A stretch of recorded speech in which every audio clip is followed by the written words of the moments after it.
the whole idea of what we do here, we call it contemporary ethnic food. It's food that if, for example, you had this dish in Budapest, you might not find this particular dish made this way, but if someone from Budapest had this dish, they'd say, yeah, I've never seen a dish maybe done that way, but I understand the flavors. You want the flavors to be true to the country of origin. That's why I really don't believe in cross-culturalizing food. The way that we set up dishes at the restaurant, we like it to be a palatable roadmap of the dish's origin. And as you're going along that roadmap, it should not only look clean and beautiful, but it should also, the main thing is it has to be flavorful. So if you can put those two things together, that you can have a clean, beautiful presentation and back it up with, you know, food that you basically want to throw your silverware away and put your face into the plate, then you pretty much, you know, gotten to the point where you want to be.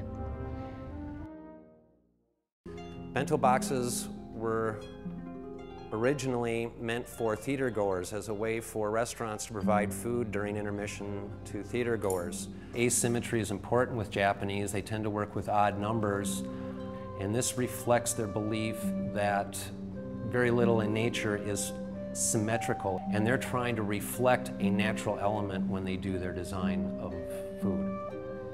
When we select the items for the bento box, we were thinking as much of color, shapes and textures as we were what the actual food would be. It was as important. Japanese food is some of the most beautiful food presentation in the world. This is in large part because the Japanese feel that you eat with your eyes first, and therefore the beauty of the plating is a large part of how it is going to taste. The way this would actually be served would be like that. You know, presentation is important, but before presentation there has to be taste.